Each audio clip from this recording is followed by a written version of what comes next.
सभी को नमस्कार। आप सभी का हमारे YouTube चैनल पर स्वागत है। आज हम सामान्य रोग एवं बीमारियों का अध्ययन करेंगे।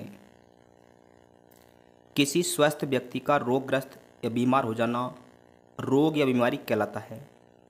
रोग के अध्ययन का विज्ञान पैथोलॉजी कहलाता है। रोग के अध्ययन का विज्ञान क्या कहता है?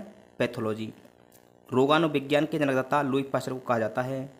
रोगाणु सिद्धांत का प्रतिपादन लुई पाश्चर ने किया। रोगाणु सिद्धांत का प्रतिपादन किसने किया? लुई पाश्चर ने। लुई पाश्चर ने पाश्चुरीकरण तकनीक की खोज की। पाश्चुरीकरण एक सटीक प्रक्रिया है जिसमें दूध और अन्य डेयरी उत्पादों को बहुत ही निश्चित समय और निश्चित तापमान पर गर्म किया जाता है ताकि बैक्टीरिया और कीटाणु मर जाएं, लेकिन उत्पाद के पोषण या स्वाद में कोई बदलाव न हो। पाश्चुरीकरण तकनीकी ये है। रेबीज के टीके की खोज लुई पाश्चर ने की। रोग दो प्रकार के होते हैं। पहला है जन्मजात आनुवांशिक रोग, दूसरा अजन्मजात उपार्जित रोग। जन्मजात आनुवांशिक रोग ऐसे रोग जो जन्म से ही प्राप्त हुए हों उन्हें जन्मजात आनुवांशिक रोग कहते हैं, जैसे वर्णांता, हीमोफीलिया, थैलीसीमिया आदि। अजन्मजात या उपार्जित रोग ऐसे रोग जो जन्म के बाद प्राप्त हुए हों उन्हें अजन्मजात उपार्जित रोग कहते हैं, जैसे मलेरिया, डेंगू, चिकनगुनिया, टाइफाइड आदि। मानव में रोग निम्न कारण से होते हैं: जीवाणु, विषाणु, प्रोटोजोआ, कवक और फफूंद।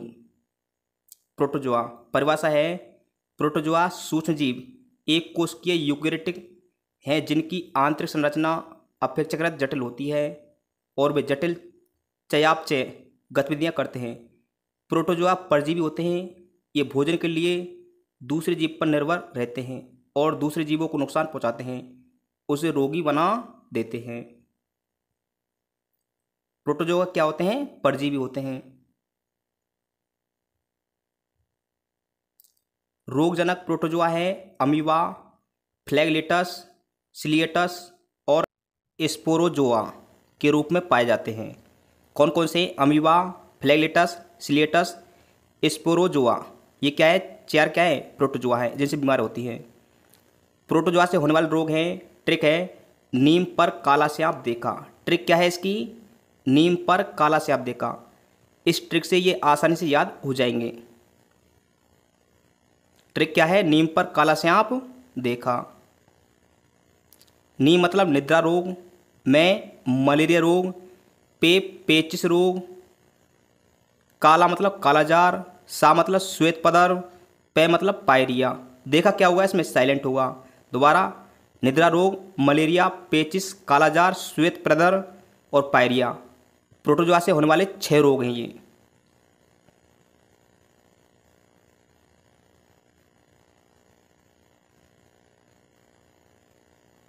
पहला है निद्रा रोग। परजीवी है ट्रिपोनोसोमा गैम्बियस। वाहक है तसे तसी मक्खी या सीसी मक्खी। प्रभावित अंग है मस्तिष्क। प्रभावित अंग कौन सा है? मस्तिष्क।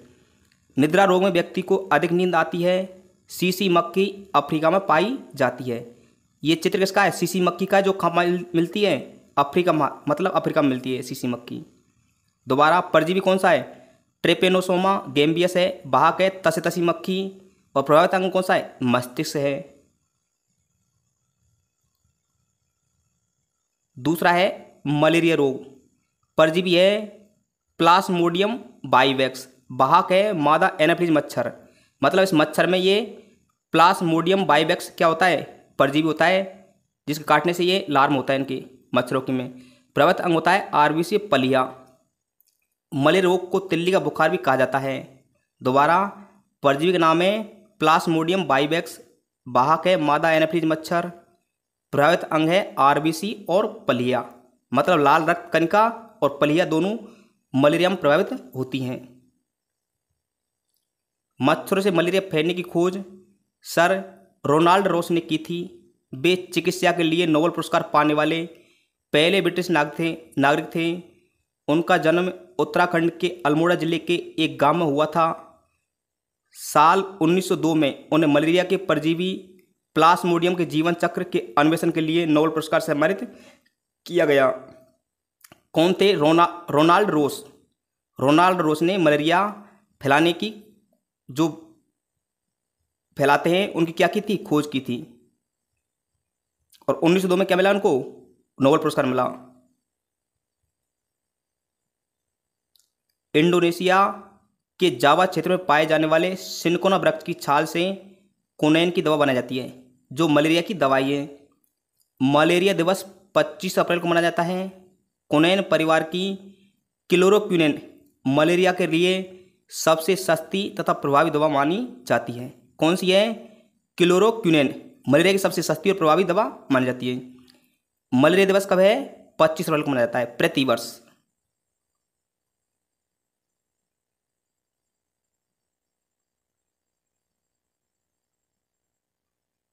तीसरा है पेचिस, परजीवी का नाम है एटामोइबा हिस्टोलिटिका। क्या है परजीवी का नाम, एटामोइबा हिस्टोलिटिका। वाहक है घरेलू मक्खी, प्रभावित अंग है आंत। पेचिस रोग किसको प्रभावित करता है, आंतों को प्रभावित करता है।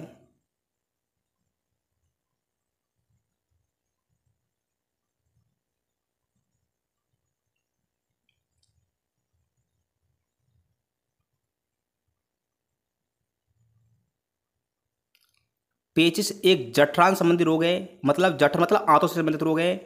इसके कारणों में जीवाणु या परजीवी संक्रमण शामिल है। लक्षणों में दस्त, बुखार, उल्टी, वजन कम होना और पेट में ऐंठन शामिल होती हैं। पेचिस रोग में क्या होता है, दस्त होना, बुखार आना, उल्टी, वजन कम होना और पेट में क्या होना है, ऐंठन होना, क्या इसमें शामिल है।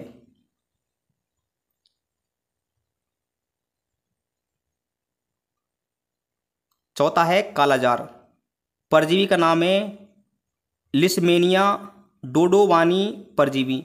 वाहक है बालू मक्खी, प्रभावित अंग है अस्थिमज्जा। कालाजार के लक्षण है 2 हफ्ते से ज़्यादा समय से बुखार, खून की कमी एनीमिया, भूखने लगना, कमजोरी तथा वजन में कमी होना। दोबारा परजीवी का नाम क्या है, लिस्मेनिया डोडोवानी परजीवी है। वाहक कौन है, बालू मक्खी है और प्रभावित अंग कौन सा है, अस्थिमज्जा। ये अस्थिमज्जा को प्रभावित करता है कौन, कालाजार। पांचवा है श्वेत प्रदर।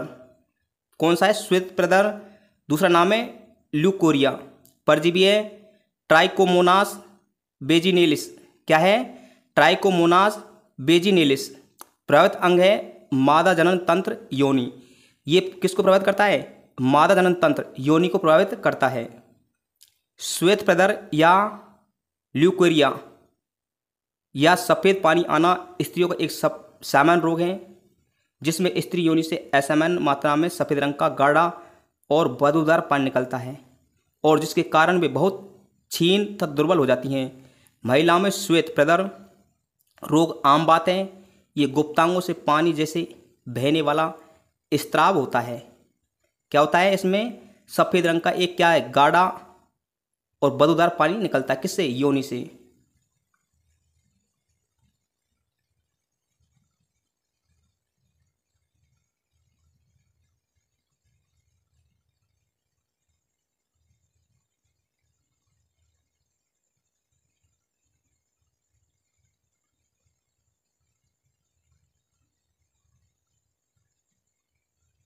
छठा है पायरिया रोग। पायरिया का परजीवी है पायरिया एलेबोलारिस। क्या है परजीवी, पायरिया एलेबोलारिस। प्रभावित अंग है मसूड़े व दांत। पायरिया किसको प्रभावित करता है, मसूड़े व दांतों को प्रभावित करता है।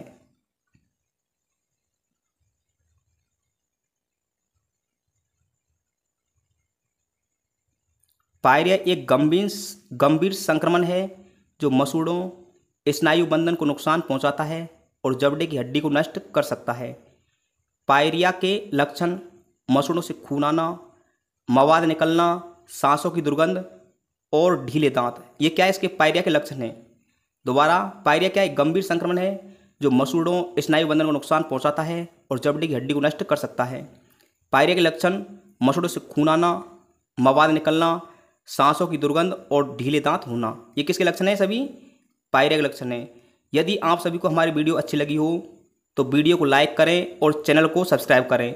जय हिंद।